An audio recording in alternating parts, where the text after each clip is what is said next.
अरे सास हो और ताने ना दे, ऐसा कहाँ हो सकता है। लेकिन क्या हो जब सास जरूरत से ज्यादा ही ताने देने लगे तो? सुन बहू, आज घर में कुछ खास मेहमान आने वाले हैं, तो लंच पर ये सब बना देना। ये पकड़ लिस्ट, और कुछ भी कम ज्यादा नहीं होना चाहिए। वैसे तेरे बारे में जानती हूँ मैं, मेरे टाइम पर तो हमें बताने वाला भी कोई नहीं था।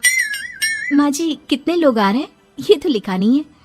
खाना बच जाए तो दिक्कत, कम पड़ जाए तब तो दिक्कत ही दिक्कत है ना। क्यों? अरे सवाल पर सवाल ही करती रहती है, यह ठीक नहीं है। मेरे टाइम पे तो मजाल है कि हमारे मुंह से चू भी निकले। वो क्या है ना माँ जी, मैं खाना उसी हिसाब से बनाने का सोच रही हूँ। कहीं खाना कम ज्यादा बन गया तो आप तो मुझे पाताल में ही डाल देंगे ना। मेरे टाइम पे तो हम इतना बोलना क्या सोच भी नहीं सकते थे कि सास को कैसे ताने दे। अरे अरे रे माँ जी, कहाँ ताने दे रही हूँ। पर माँ जी, इतना सारा खाना मैं अकेले कैसे बनाऊंगी? कोई हेल्प, कोई हेल्प। कितनी बड़ी बात बोल गई बहू। कोई हेल्प ना जी ना, वो भी सास। सास तो सिर्फ ताने देती है, ताने। हेल्प? हमारे टाइम में सास को ये शब्द बोल दो तो भूचाल आ जाता था। बाकी मैं तो अपने सास की लाडली बन गई थी, पर तू तो बहू की बहू ही रहेगी। क्यों नहीं बना पाएगी? अरे अभी तो बनाना शुरू किया नहीं और पहले ही सोच लिया नहीं बना पाऊंगी। आजकल की तुम जैसी बहुओं के ये बहाने होते हैं कि कैसे नहीं बन पाएगा। अरे मैंने भी अपने टाइम पे बनाया था, अरे बल्कि इससे भी ज्यादा खाना बनाया था, तो तुझसे क्यों नहीं होगा? हैं? सब होगा जा। माँ जी, मैं बना तो लूंगी, मैं बस इतना बोल रही हूँ कि अगर आप थोड़ी मेरी मदद कर देती तो। अरे अरे अरे, शर्म नहीं आती तुम्हें अपनी सास से मदद मांगते हुए? हमने अपने टाइम पर कभी अपनी सास से ऐसा नहीं बोला। सच में आजकल की लड़कियां तो बहुत ही छुई मुई सी होती हैं। जरा सा काम देखा नहीं कि बस पहले मदद मांगने दौड़ने लगती है। अरे अब ये सब बहाने नहीं चलेंगे। जा जाकर खाना बना। हमारे टाइम पर हम ये करते थे, हमारे टाइम पर हम वो करते थे। हाय रे ताने। फिर शाम को। अरे बहू कहाँ चले गए? मुझे ये सामान पकड़ा जरा। हमारे टाइम पर मजाल है कि हम सास के साथ खड़े ना हो। हाय रे, क्या करूं? बस कोमल तैयार हो जा ताने खाने के लिए। काश इस औरत के समय में मैं होती तो देखती ये क्या क्या करती थी अपने टाइम पर। माँ जी, यही हूँ, बस चिंटू को पढ़ाना था। अरे हमने भी बच्चे पढ़ाए हैं हमारे टाइम पर, चिंटू को बाद में पढ़ाना। जा पहले वो कर जो कहा है। बहू बेचारी क्या करती, बच्चे को छोड़कर लग जाती है सास के साथ। हमारे टाइम पर ना। फिर तो सास बोली जा रही थी और बहू सुनी जा रही थी। अगले रोज। क्या हो गया चिंटू, क्यों रो रहा है? मैं कल कितना कहा था आपसे कि पढ़ा दो, लेकिन आपको तो मेरी पढ़ाई की कोई वैल्यू ही नहीं है। देखिए कितने कम नंबर आए। अरे कोई बात नहीं बेटा, फेल तो नहीं है ना। वाह बहू वाह, मेरे टाइम पर तो हमारे बच्चे के कम नंबर फेल ही कहलाते थे। ना पढ़ाती हो ना घर का काम करती हो। हमारे टाइम पर तो। सास की इस बात पर इस बार बहू का पारा हाई हो जाता है। वो सोच लेती है कि अब तो वो पति से बात करके ही रहेगी। अगले दिन। माँ जी, सारी सफाई हो गई, मेरी कमर टूट रही है, मैं जरा सोने जा रही हूँ। सोना? अरे हमारे टाइम पर तो हम ये जानते भी नहीं थे कि आराम क्या होता है। पागल हो गई है क्या? रुक अभी। देख उस कोने में देख, मुझे कितनी धूल दिख रही है, और बिस्तर के नीचे तो देख कितना काला पड़ा है, और पर्दों के पीछे खिड़की पर देख जाले लगे हुए हैं। वो कौन साफ करेगा? ऐसी सफाई होती है क्या? जा फिर से कर। मैं तो घर में एक दिन का गंदगी नहीं आने देती थी, लेकिन जब से तू आई है घर की हालत ही खस्ता कर दी है। अरे माँ, तो तू कहाँ गई? तू भी तो यही है। वैसे माँ, मैंने कभी तुझे सफाई करते नहीं देखा। जब से ये आई है न जाने आप में कौन सा सफाई का कीड़ा चला गया है। हाय रे, हमारे टाइम पर तो पति कभी बीवी की तरफ से बोल दे तो समझो घर का बंटवारा, और यह घर तो मेरे ही नाम से है। तो बेटा निकल ले बीवी को लेकर।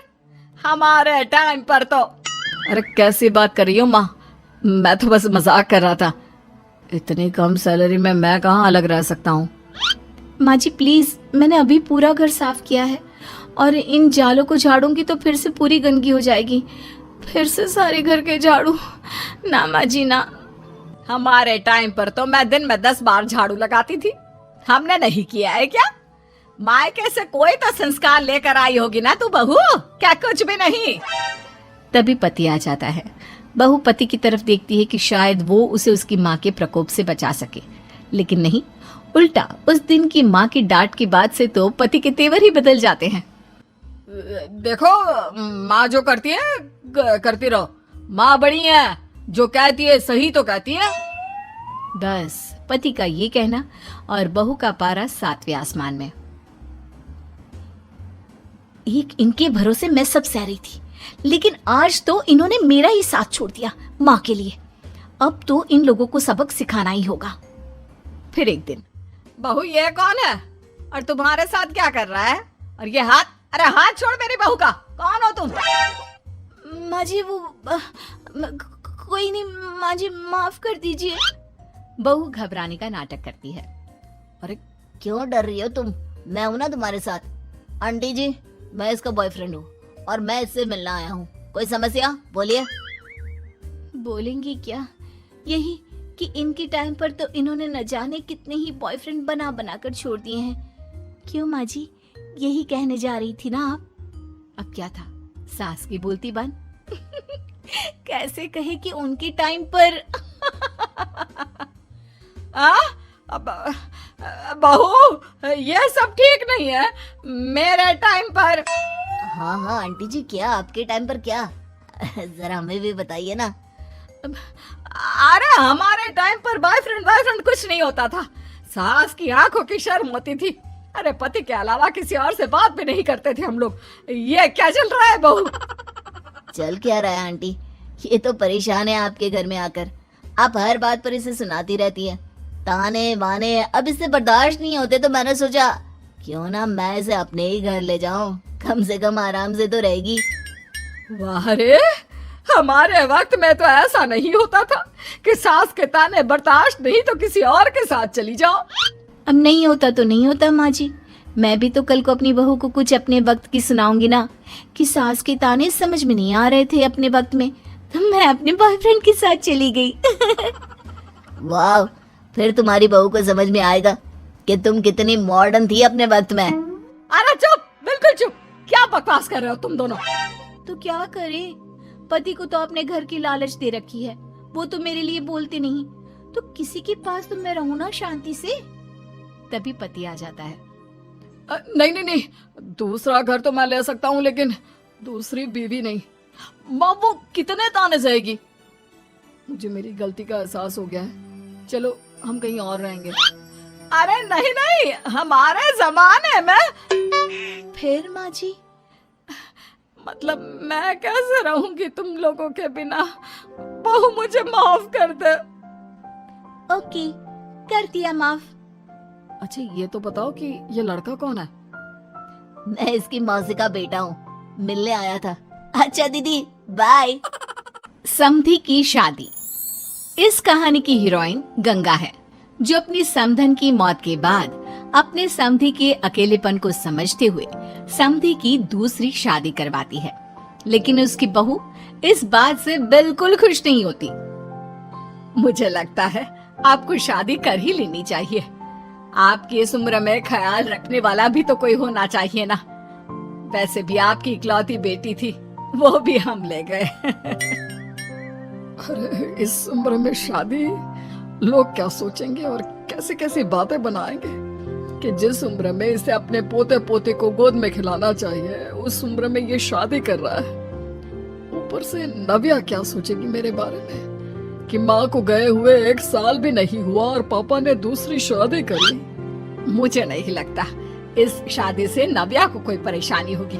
उल्टा उसे खुशी मिलेगी कि उसकी गैर मौजूदगी में उसके पिता का कोई ख्याल रखने वाला है। क्यों नव्या, सच कहा ना? हाँ मम्मी जी, आप सही बोल रही हैं। ये बोलकर वो अंदर चली जाती है। लीजिए, अब तो आपकी बेटी ने भी हाँ बोल दिया। रही लोगों की बात, तो लोग तो कभी किसी की खुशी देखकर खुश हो ही नहीं सकते। अगर आप लोग खुश रहेंगे तब भी वे बातें बनाएंगे, और अगर आप दुखी भी रहेंगे तब भी बातें बनाएंगे। इसलिए अच्छा यही होगा समधी जी कि आप उनके बारे में सोचना छोड़ ही दीजिए। समधी को सास की बात सही लगती है। वो भी सोच लेते हैं कि बच्ची जिंदगी के लिए कोई हमसफर बना ही लेंगे। आप ठीक बोल रही हैं। जब मेरी प्यारी बिटिया नव्या और उसके ससुराल वालों को मेरी इस उम्र में दूसरी शादी से कोई दिक्कत नहीं, तो परेशानी कुछ है ही नहीं। ऐसे ही सास समधी की दूसरी शादी करवाती है और फिर समधी के घर आ जाती है बहू की नई माँ। कुछ दिनों के बाद बहू अपने मायके अपने पापा और नई माँ से मिलने आती है। मेरा बच्चा कितने दिनों बाद मुझसे मिलने आई है। इधर बैठ, मैं तेरे लिए कुछ अच्छा सा बना कर लाता हूँ। तेरे फेवरेट पास्ता खाएगी ना? पापा आप क्यों? वो कहाँ है? उनसे बोल दीजिए। आप मेरे ही पास बैठकर बातें कीजिए ना। उन्हें क्यों लेकर आए? कोई चैरिटी थोड़ी ना कर रहे हैं। इस उम्र में घर मिल गया, और क्या चाहिए? तभी नई माँ घर में आती है। बेटी की बात सुन रही होती है और सुनकर बहुत दुखी हो जाती है। वो अच्छा, तुम्हारी नई माँ वो जरा किसी काम से बाहर गई हुई है, आती होगी। मैं तब तक तेरे लिए कुछ अच्छा सा बना कर लाता हूँ। ठीक है पापा। लगता है नई माँ के पैर बाहर ही रहते हैं, और आपको ही बनाकर खिलाना था तो क्या करे, छोड़िए।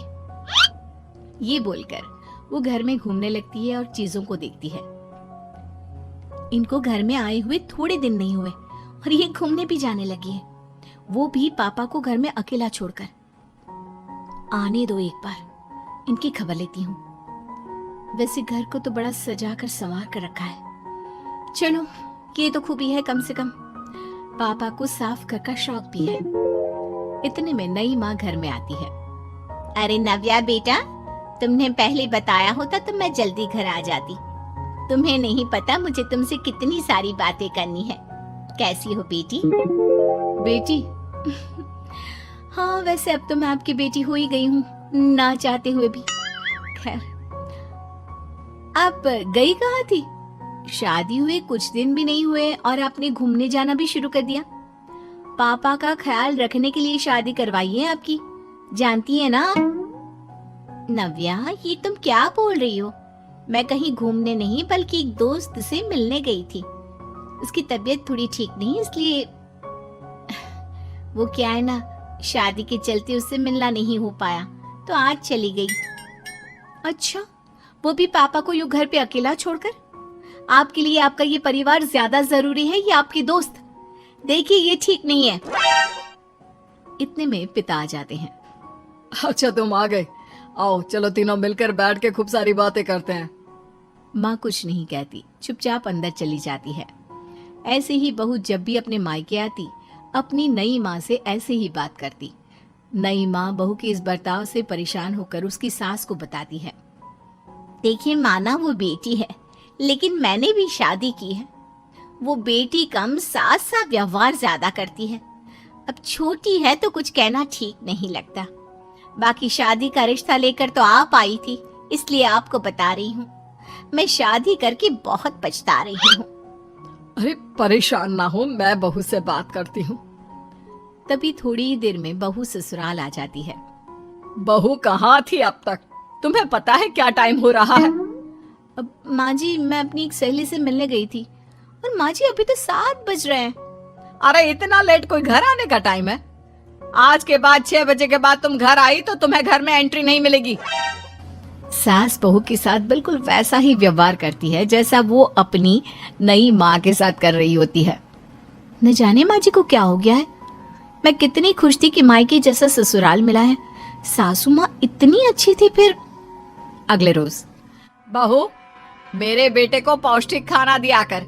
क्या ये पास्ता पिज्जा बनाती रहती है? इसलिए शादी नहीं करवाई थी मैंने अपने बेटे की। ठीक है माँ, मैं बना दिया करूंगी ऐसा खाना। लेकिन माँ जी, आपको हुआ क्या है? पहले तो कभी आपने ऐसा नहीं किया, तो ये अचानक से मुझसे कोई गलती हो गई है क्या माँ? क्यों? ऐसे नहीं बोल सकती। समझ ले, ये तेरी सास का हुक्म है। ऐसे ही सास बहू को अपने सास वाले तेवर दिखाकर कभी डांटती तो कभी ताने मारती, पर बहू बेचारी बिल्कुल समझ नहीं पाती। एक दिन, बहू ये क्या बेफिजूल खर्चा करती रहती है? परसों ही तुमने अपने लिए एक साड़ी ली थी और आज फिर से। तुम्हें क्या लगता है पैसे क्या पेड़ पर होते हैं कि जब मन करा तोड़कर सामान ले लिया करा? हैं? वो माँ जी बहुत अच्छी लगी तो ले आई। अच्छी लगी तो ले आई। यहाँ मेरा बेटा अपना खून पसीना एक करके पैसा कमा रहा है और तुम उसी पैसे को बर्बाद करने में कोई कसर नहीं छोड़ती। माँ जी, आप मुझे ऐसा क्यों बोल रही है? मैं आज के बाद कभी शॉपिंग पर नहीं जाऊंगी, लेकिन प्लीज आप मुझसे ऐसा बर्ताव मत कीजिए। इससे पहले कभी आपने मुझे छोटी छोटी चीजों के लिए नहीं डांटा। ये अचानक ऐसा क्यों? मुझे बिल्कुल अच्छा नहीं लग रहा। देख बहू, मैंने तेरे साथ जब टिपिकल सास जैसा बर्ताव किया तो तुझे इतना बुरा लगा। सोच, तेरी नई माँ को कैसा लगता होगा जब तू उनके साथ हमेशा ऐसा बर्ताव करती है। तो माँ जी, आपने इतना सब कुछ बस इसलिए किया? आप मुझसे नाराज नहीं हो, गुस्सा नहीं हो? नहीं बहू, मैं तुझसे गुस्सा क्यों होंगी? मैं तो तुझे बस इतना समझाना चाहती हूँ कि अपनी नई माँ से सास जैसा बर्ताव करना बंद कर दे। उनको बिल्कुल अच्छा नहीं लगता। वो तेरे पास आना चाहती है, तुझे समझना चाहती है, वो सच में तेरी माँ बनना चाहती है। तो उनके साथ सास जैसा बर्ताव बंद कर और एक अच्छी बेटी बन। अब बहू को सास की बात समझ में आती है और वो बहू जैसा बर्ताव करती है।